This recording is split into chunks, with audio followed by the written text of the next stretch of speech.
होऊ दिले नाहीत. पण हे नवीन जे काही प्रशासन, शासन महानगरपालिकेत बसलं भाजप आणि मिंदेंचं, त्यानंतर अनेक प्रस्ताव हे वेडेवाकडे यायला लागले. ह्याच्यात शाळेंचं प्रायव्हेटायझेशनचं असेल, मुंबईच्या महानगरपालिकेच्या शाळेंचं प्रायव्हेटायझेशनचं, किंवा मग काल जे प्रस्ताव आले होते 3 मोकळ्या जागा, 3 मोकळी मैदानं ह्याला रेसिडेन्शियलमध्ये कन्वर्ट करणं. म्हणजे एक मैदान फुटबॉलपटूंसाठी होतं, त्याच्यातून अनेक फुटबॉलर्स असे आहेत जे देशासाठी खेळलेत, देशाच्या टीमसाठी खेळलेत. ते मैदान त्यांना एक्झिबिशन सेंटरमध्ये करायचं होतं. अरे राहू दे, खुर्चीचाच खेळ चालू आहे, पण थोडं तो आवाज इथपर्यंत येतो, मग तुमच्या बातम्या काहीतरी भलत्या लागतात. तिकडच्या खुर्चीचा खेळ. तर सांगण्याचा मुद्दा हा आहे की पहिला जो त्यांचा प्रस्ताव होता, एक मोकळं मैदान बँड्रा वेस्टमधलं जिथे फुटबॉलर्स खेळतात, हजारो फुटबॉलर्स प्रत्येक वर्षी खेळतात, वेगळ्या वेगळ्या टुर्नामेंट्समध्ये खेळतात, तिथून देशाच्या टीमसाठी खेळलेले आहेत. ते मैदान त्यांना तिथे एक्झिबिशन सेंटर करायचं होतं. म्हणजे कन्स्ट्रक्शन करायचं आहे, कॉन्ट्रॅक्टरला द्यायचं आहे, मग पुढे कोणाला तरी द्यायचं होतं. ते आज आम्ही हाणून पाडलेले आहे. तो प्रस्ताव नॉट टेकन झालेला आहे. दुसरा प्रस्ताव होता जो म्हणजे मलबार हिल इथे एक मोकळं मैदान आहे, उद्यान आहे, आणि तेच रिक्रिएशन ग्राउंड बाजूला एका उद्योगपत्याचा बंगला बनतोय आणि त्या उद्योगपतीला तिकडचं FSI पाहिजे, तेच मोकळं मैदान त्याच्या बंगल्याच्या आत पाहिजे, म्हणून जनतेला बाहेर ठेवायचं, मुंबईकरांना बाहेर ठेवायचं, जनसामान्यांना बाहेर ठेवायचं आणि ते मैदान स्वतःच्याच अंगणात घ्यायचं. हा जो दुसरा प्रस्ताव होता तो आम्ही हाणून पाडलेला आहे. आणि तिसरा प्रस्ताव म्हणजे वर्षा बंगल्याच्या काही फुटावर एका सोसायटीच्या बाजूलाच एक हरितपट्टा होता, ते देखील कन्वर्ट करून रेसिडेन्शियलमध्ये करायचं. हा प्रस्ताव हाणून पाडला. पण ह्याच्याहूनही पुढे जाऊन अजून एक भयानक प्रस्ताव जो खाजगीकरणाचा होता तो म्हणजे रक्तपेढ्यांचा. ब्लड बँक आत्तापर्यंत मुंबई महानगरपालिकेच्या मोफत असायच्या. सगळ्या पेशंटना आपण मोफत पिशव्या द्यायचो आणि मुंबईकरांचं रक्त असेल, ज्यांनी रक्तदान केलेलं आहे. आपण पाहतो अनेक पक्ष असतील, अनेक सामाजिक संस्था असतील, अनेक NGOज असतील, ह्या सगळे रक्तदान करतात आणि त्याच्यात पुढाकार शिवसेनेचा नेहमी असलेला आहे. शिवसेना उद्धव बाळासाहेब ठाकरे पक्षाचाच वर्ल्ड रेकॉर्ड आहे रक्तदानामध्ये 2010 सालीचं. आत्ता पण आपण पाहतोय वंदनीय हिंदुराय सम्राट बाळासाहेब ठाकरेंची जन्मशताब्दी आहे, त्यानिमित्ताने अनेक लोकांनी रक्तदान शिबिरं घेतलेली आहेत. आणि हे रक्त आपण सगळं रक्तदान करून या रक्तपेढ्यांना देतो. आणि तीच मुंबई महानगरपालिका, तीच सुधार समिती आज प्रस्ताव आणणार होती की ह्याचं खाजगीकरण करून जे मोफत आपण पेशंटना द्यायचो त्यांना कमीत कमी 1100 रुपये, आणि मग जी काही महागाई वाढत चालली आहे त्याच फॅशनमध्ये वाढवायचं. ह्या सगळ्या प्रस्तावांचा मी विरोध केला. काल देखील मी पत्रकार परिषद घेऊन सांगितलं होतं की ह्याच्यात ज्यांचा हात नसेल किंवा ज्या पक्षांचा हात नसेल ते सगळे विरोध करतील. आज मला आनंद आहे की आजच्या सुधार समितीमध्ये हे सगळे प्रस्ताव पुन्हा पाठवले गेलेले आहेत. पण यांना दफ्तरी दाखल करणं गरजेचं आहे, रद्द करणं गरजेचं आहे. तर आणि तरच मी मान्य करीन की हे सगळे प्रस्ताव पुन्हा मागे गेलेले आहेत. एक मोठं यश आम्हाला मिळालेलं आहे. पहिला टप्पा मुंबईकरांचा हा यशस्वी ठरलेला आहे. पण प्रत्येक अशा प्रस्तावावर आमची नजर राहील आणि ह्याच्यात कोणाचा हात आहे, मग भाजपचा हात आहे की मिंदेंचा हात आहे, हे स्पष्ट होत जाईल आणि लोकांसमोर येत जाईल.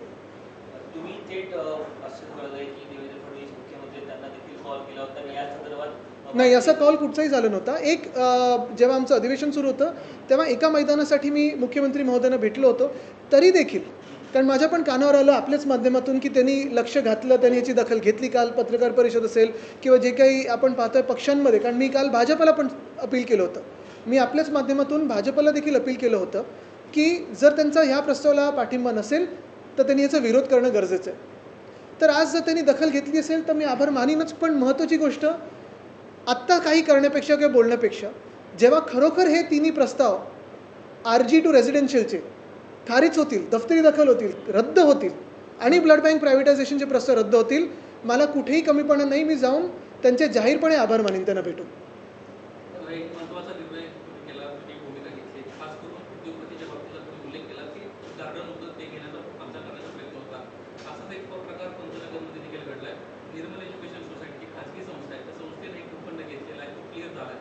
म्हणजे ते बावनकुळे होते, आपल्या पक्षाचे आमदार जम्मू अभ्यंकर देखील होते. या बाबतीत आपण भूमिका घेणार आहे का?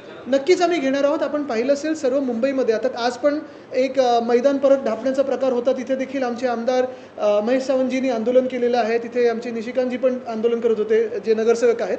अनेकदा असं होतं की आमदारांना जेव्हा एखादं इन्व्हाइट येतं तेव्हा तुम्हाला बोलवलं जातं की सरकारी कार्यक्रम आहे, पण पूर्ण गोष्ट सांगितलं नसेल. पण जी काही महत्त्वाची गोष्ट आहे बघा, कुठेही जर काही चांगलं होत असेल, जनतेसाठी अजून सुसज्ज काहीतरी होत असेल, परवडणार होत असेल, मोफत होत असेल, कुठेही विरोध नाही. पण कुठच्याही सेवेला किंवा कुठच्याही मुंबई महानगरपालिका असेल अथवा शासकीय वस्तू, जागा, सेवा ही खाजगीकरण होऊन कोणाच्या तरी खिशात जाणार असेल, मालकी हक्काची होणार असेल तर त्याला आमचा विरोध राहील.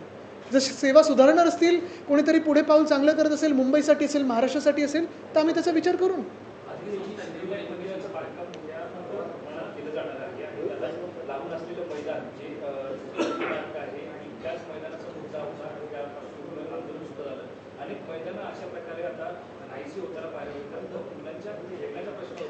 आजचं जे पाऊल आहे आमचं आणि आजचं जे यश आहे मुंबईकरांचं यश आहे, फक्त काही आमचं नाही. आम्ही म्हणजे मुंबईकरांचाच आवाज उठवत होतो. 3 मोकळी मैदानं आम्ही आज वाचवण्याचा प्रयत्न केला, तो यशस्वी ठरला.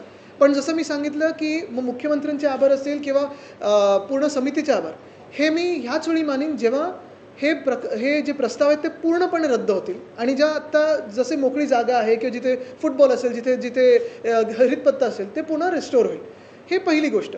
दुसरी गोष्ट म्हणजे जसं आपण सांगितलं ना की साधारणपणे हे जे काही प्रकार चालू आहेत, कुठे काय DPमध्ये चेंज होतो आहे का, सुधार समितीमध्ये, आणि म्हणून मी काल विचारलं ना की सुधार समिती की बिघाड समिती, हे तिकडच्या सगळ्या लोकांनी विचार करणं गरजेचं आहे, तिकडच्या मेंबर्सनी विचार करणं गरजेचं आहे. एका मोठ्या विश्वासाने ह्या सगळ्या लोकांना, नगरसेवकांना जनतेने मतदान केले, कुठच्याही पक्षाचे असो, आणि आपलं कर्तव्य हे आहे की आपल्या शहराबद्दल आपुलकीने विचार करून शहर वाचवायचं कसं आणि पुढे कसं न्यायचं, हा बॅलन्स कसा साधता येईल.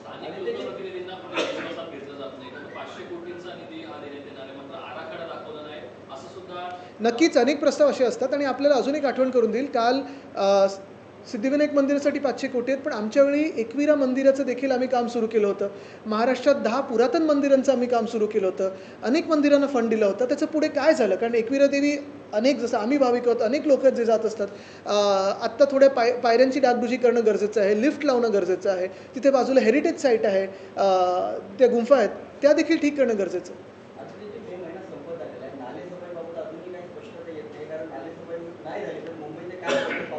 मुंबईचं काय होणार आहे आपण दिसणं बघणार आहेत, कारण मुंबईचे हाल आत्ता आपण पाहतोय, पाण्याचे कट लागलेले आहेत. गारगई धरणाच्या मागे पलटायत, पण डिसॅलिनेशनचा जो प्रस्ताव आमचा होता तो प्रोजेक्ट पूर्ण केला असता ह्या लोकांनी, तर आत्तापर्यंत मुंबईला पाणी आलं असतं, कुठेही कट लागण्याचा प्रश्नच नव्हता.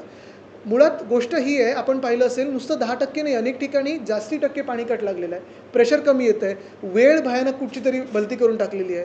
रस्त्याचं जर तुम्ही हाल बघितले तर अनेक रस्ते जे सेंट्रलाइज्ड 2 वर्षापूर्वीपासून सुरू झाले होते ते पूर्ण नाही झाले. जसं कोळीवाड्यामध्ये आमच्या, मी अनेकदा हा विषय घेतलेला आहे की सेंट्रल कुठचं तरी काम सुरू होतं, तिथे वॉर्डाचं काम वॉर्डांनी पूर्ण केलेलं आहे, पण हे जे काही सेंट्रल कामं दिली होती, कोळीवाड्यातला महत्त्वाचा रस्ता सेफ स्टेजवर तरी आणलं आहे का तुम्ही?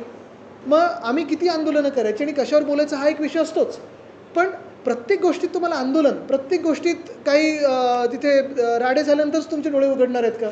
साधी गोष्ट आहे, रस्ता एवढे वर्ष लोक बनवत आलेले आहेत, एक रस्ता आहे जो तुम्हाला जेवढं झेपतोय तेवढंच करा, पुढचं कशाला खोदून ठेवता?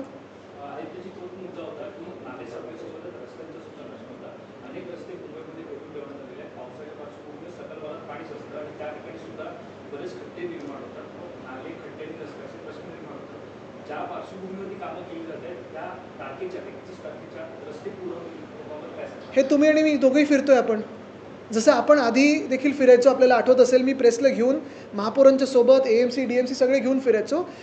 मॉन्सून पूर्वीच्या ज्या बैठका व्हायच्या, काही कोऑर्डिनेशन गरजेचं असतं. आता तर वरपासून खालपर्यंत सगळी इंजिने ह्यांची आहेत, कुठच्या दिशेने गाडी धावते बघा.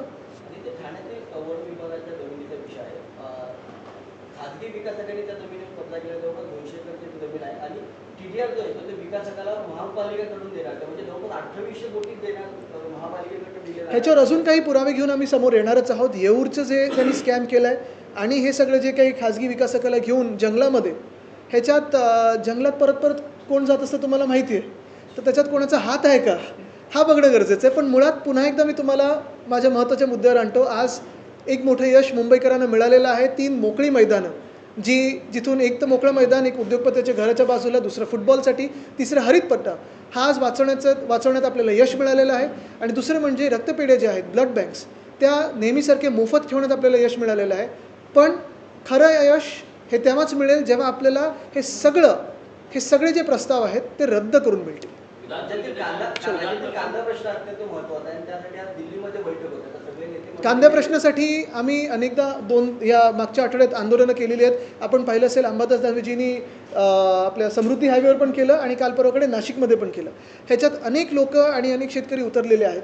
पण जसं मी सांगितलं ना की हे सगळे प्रश्न जे आहेत आंदोलनं होतात, पण सरकार संवेदनशील आहे की नाही हे आता पुढे काय पावलं टाकतं हे ह्याच्यावरनं ठरेल. पण दुसऱ्या बाजूने लोकांनी पण मतदानाच्या वेळी हा पण विचार केला पाहिजे की संवेदनशील सरकारला आपण मतदान करतोय की एखाद्या निर्दयी सरकारला पण मतदान करतोय. म्हणजे एकीकडे कांदा उत्पादकांचा मुद्दा, एकीकडे शेतकऱ्यांचा मुद्दा आणि इतकं असताना देखील AI सारख्या गोष्टी, AI ॲग्रिकल्चर प्रमाणे अनेक इव्हेंट केले जातात, ज्याला 5-5 कोटी रुपये खर्च केले जातात. शेतकरी उपाशी आणि सरकार उपाशी. नाही, मी एकच सांगेन की कुठच्याही AI किंवा तशा ह्याच्यावर तंत्रज्ञानावर, कारण हल्ली AI म्हणजे मंत्री वाटेल ते बोलत असतात, पण ह्या तंत्रज्ञानावर कुठेही आपण मागे गेलो नाही पाहिजे.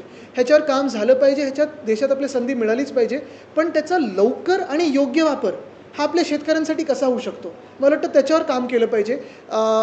जसं आता एक भारतरत्न MS स्वामीनाथन त्यांची संस्था आहे, त्यांना तुम्ही एक चेक करू शकता त्यांच्याबरोबर की काय नेमकं करू शकतो आपण. परत आता अनेक संस्था ज्या ॲग्रो फार्मर कंपनीज आहेत आपण पाहू शकता, नाशिकच्या आसपास खूप आहेत, छत्रपती संभाजीनगर इथे आहेत, आपल्याच राज्यात जैन इरिगेशन आहे, सह्याद्री फार्मर प्रोड्युसर आहे, मानदेशी हे आहेत. ह्या सगळ्यांना सोबत घेऊन शेतकऱ्यांसाठी काय चांगलं होऊ शकतं ह्याच्यावर काम करणं गरजेचं आहे. आपल्याकडचे ॲग्रिकल्चरल कॉलेजेस आहेत त्याच्यावर पण आपण थोडं काम करणं आणि त्याचं आधुनिकरण कसं करता येईल हे पण करणं गरजेचं आहे. कारण तुम्हाला एक सांगतो मी, ह्याच्यात असं होतं की काही दशकांपूर्वी एक माल्थुझियन ट्रॅप गोष्ट होती, ज्याचा एक विचार केला होता की लोकसंख्या वाढते पण फूड प्रोडक्शन कमी होईल. आता ते तसं होत नाही आहे कारण त्यामध्ये टेक्नॉलॉजी आली. पण बोर्लोचं जे आलं किंवा स्वामीनाथनाने जे काम केलं होतं, पण त्यानंतर आता आपण पाहतो आहे प्रत्येक सीझनमध्ये कधी अवकाळी पाऊस, कधी गारपीट, कधी बियाणंच फसतं आपलं, कधी फर्टिलायझर चुकतं. ह्या सगळ्यामधून AIचा वापर असेल, टेक्नॉलॉजीचा वापर असेल, पण प्रॅक्टिकली ऑन ग्राउंड किती आपण काम करू शकतो आणि ह्या ट्रॅपमधून कसं बाहेर पडू शकतो ह्याच्यावर सरकारने विचार करावा. महायुतीमध्ये शिंदेना दिल्ली दरबारी जावं लागतं तरी पण कमी झाल्या पदावर पडतात, सगळेच गेले दिल्ली दरबारी. ठीक है, आज मुझे लगा आप तो नहीं है आज. जो मुंबई में ग्राउंड का लैंड एंक्रोचमेंट चल रहा है उसके बारे में क्या? कल मेरे पत्रकार परिषद के माध्यम से, आप ही के माध्यम से 3 महत्वपूर्ण प्रस्ताव जो रिक्रिएशन ग्राउंड को कन्वर्ट करने के लिए थे टू रेजिडेंशियल, इसकी निंदा तो की लेकिन आंदोलन करने की भी तैयारी दिखाई. इसी वक्त मैंने सभी पॉलिटिकल पार्टीज़, NGO और सारे मुंबईकरों को अपील किया था कि अगर ज़रूरी पड़े तो इसका विरोध तो करेंगे, लेकिन रास्ते पे उतर के इसका विरोध करेंगे. मुंबई में जो मैदान है, अगर आप देखें तो रिक्रिएशन ग्राउंड और प्ले ग्राउंड इन दोनों में बाइफरकेट किए गए हैं. अपने अपने रूल्स रहते हैं, लेकिन ये 3 जो प्रस्ताव थे, कल के जो 3 प्रपोजल्स थे, उसमें 3 रिक्रिएशन ग्राउंड्स को कन्वर्ट करना चाहते थे सरकार रेजिडेंशियल एरिया में. एक था एक इंडस्ट्रियलिस्ट के घर के बाजू में, जहाँ पे उनको वही प्लॉट जो रिक्रिएशन ग्राउंड का था उनको इंडस्ट्रियलिस्ट के घर को अटैच करना था. दूसरी बात थी एक फुटबॉल ग्राउंड की, जिस फुटबॉल ग्राउंड पे बहुत सारे खिलाड़ी ऐसे बन चुके हैं जो अभी नेशनल टीम के लिए खेलते हैं, वो भी उनको लेके एग्जीबिशन सेंटर करवाना था. और तीसरा था जहाँ मुख्यमंत्री महोदय रहते हैं उनके बाजू में ही बगल में एक ग्रीन जोन है, उसको कन्वर्ट करना था रेजिडेंशियल में. इसका सारा विरोध हमने किया. और चौथी बात एक प्रपोजल की थी, जो ब्लड बैंक्स अभी तक फ्री में थी, मुफ्त में खून मिलता था, उसी को ये कीमत लगाना चाहते थे और प्राइवेटाइज करना चाहते थे. कल जब हमने विरोध किया, सभी को मैंने अपील किया, आज उसका परिणाम आप देख रहे हो. पूरी सुधार समिति ने यानी इम्प्रूवमेंट कमेटी ने भी विरोध किया और मैं यही चाहता हूँ कि ये चारों प्रस्ताव पूरे के पूरे खारिज हो. आदित्य जी, जो ऑनियन प्राइसेस है, फार्मर रास्ते पे उतर रहे, उसको लेकर क्या? मैं सिर्फ यही उम्मीद करता हूँ कि सरकार इनको अर्बन नक्सल ना कहे और इनको टेररिस्ट का टैग ना दे, क्योंकि आपको याद होगा जब किसान पंजाब के हो, उत्तर प्रदेश के हो, हरियाणा के हो, चंडीगढ़ के हो, ये सारे दिल्ली की तरफ आए थे, तो इनको क्या क्या कहा गया था. कोई इनको अर्बन नक्सल कहता था, कोई माओवादी कहता था, कभी लाठीचार्ज हुई, कभी गोली बरसाई, कभी कीले लगाए इनके रास्तों पे. लेकिन आज अगर आप देखें तो किसानों के हाल बहुत ही ख़राब होते जा रहे हैं. हर एक सीज़न में कोई ना कोई आपत्ति आ रही है और कोई जवाब नहीं आ रहा है सरकार का. ठीक है, एक अपील तो हुआ है कि फर्टिलाइज़र ना इस्तेमाल करें, लेकिन जो अनियन है, प्याज है, उसकी कीमत का क्या? जो बेसिक मिनिमम कीमत आनी चाहिए थी, वो कैसे जिएंगे? तो आंदोलन तो जारी है, लेकिन सरकार कोई निर्णय ले. झालं.